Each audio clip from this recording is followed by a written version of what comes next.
ദൈവനാമം മഹത്വപ്പെടുമാറാകട്ടെ. സമാധാന സന്ദേശത്തിലൂടെ എന്നെ ശ്രദ്ധിക്കുന്ന എല്ലാ പ്രിയപ്പെട്ടവർക്കും വീണ്ടും വരുന്നവനായ ക്രിസ്തുയേശുവിൻ്റെ നാമത്തിൽ എൻ്റെ സ്നേഹവന്ദനം. റോമാലേഖനം 9-ാം അധ്യായം അതിൻ്റെ 1 മുതലുള്ള ഭാഗങ്ങളിൽ ഞാൻ ക്രിസ്തുവിൽ സത്യം പറയുന്നു. ഞാൻ പറയുന്നത് ഭോഷ്കല്ല, എനിക്ക് വലിയ ദുഃഖവും ഹൃദയത്തിൽ ഇടവിടാതെ നോവുമുണ്ട് എന്നെൻ്റെ മനസാക്ഷി എനിക്ക് പരിശുദ്ധാത്മാവിൽ സാക്ഷിയായിരിക്കുന്നു. ജഡപ്രകാരം എൻ്റെ ചാർച്ചക്കാരായ എൻ്റെ സഹോദരന്മാർക്കു വേണ്ടി ഞാൻ തന്നെ ക്രിസ്തുവിനോട് വേർവിട്ട് ശാപഗ്രസ്തനാവാൻ ഞാൻ ആഗ്രഹിക്കാമായിരുന്നു. ധന്യനായ അപ്പോസ്തലൻ റോമാസഭയ്ക്ക് ലേഖനം കൈമാറുമ്പോൾ തൻ്റെ ജീവിതത്തിനകത്ത് തൻ്റെ ഹൃദയത്തിൽ കിടക്കുന്ന ഒരു ദുഃഖത്തെക്കുറിച്ച്, ഒരു പ്രയാസത്തെക്കുറിച്ച് പറയുകയാണ്.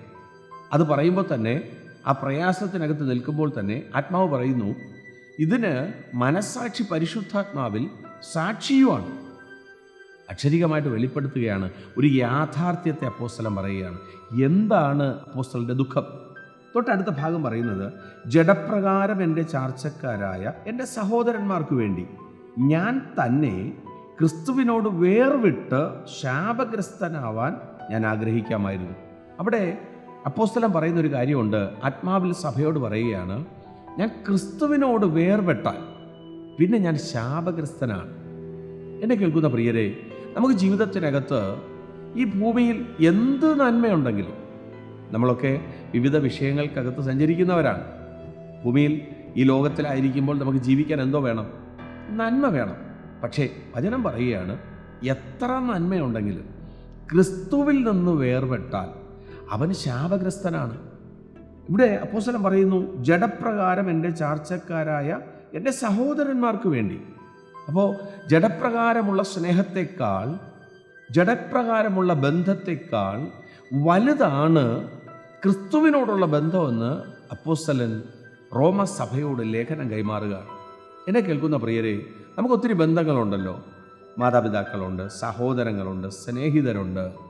കർത്താവ് തന്നെ ഒരു സ്ഥലത്ത് വെച്ച് തൻ്റെ അമ്മയും സഹോദരങ്ങളും വന്ന് പുറത്തു നിൽക്കുന്നു എന്ന് പറഞ്ഞപ്പോൾ യേശു പറഞ്ഞ കാര്യം എന്തുവാണ്? എൻ്റെ പിതാവിൻ്റെ ഇഷ്ടം ചെയ്യുന്നവനാണ് എൻ്റെ അമ്മയും എൻ്റെ സഹോദരങ്ങളും. ഇവിടെ പൗലോസ് പറയുന്നു, ജഡപ്രകാരമുള്ള എൻ്റെ സഹോദരന്മാർക്ക് വേണ്ടി ഞാൻ ക്രിസ്തുവിൽ നിന്ന് മാറിയാൽ ഞാൻ ശാപഗ്രസ്തനാണ്. ഇങ്ങനൊരു ദുഃഖമാണ് തൻ്റെ ഹൃദയത്തിനകത്ത് കിടക്കുന്നത്. അതൊരു ഭാരമായിട്ട് കിടക്കുകയാണ്. ഈ സന്ദേശം കേൾക്കുമ്പോൾ പ്രിയരെ, നമുക്കിങ്ങനെ രണ്ട് രീതിയിൽ ജീവിക്കാം. വേണമെങ്കിൽ ക്രിസ്തുവിൽ നിന്ന് വേർപെട്ട് ലോകത്തിലുള്ളവരെ തൃപ്തിപ്പെടുത്തി, അവരെ സന്തോഷപ്പെടുത്തി ശാപത്തിലേക്ക് പോകാം. എന്നാൽ അതിനേക്കാൾ വലിയ സത്യം ക്രിസ്തുവിലാണെന്ന് അറിഞ്ഞിട്ട് ആ അപ്പനോട് ചേർന്ന് നിത്യതയിലോട്ടും പ്രവേശിക്കാം.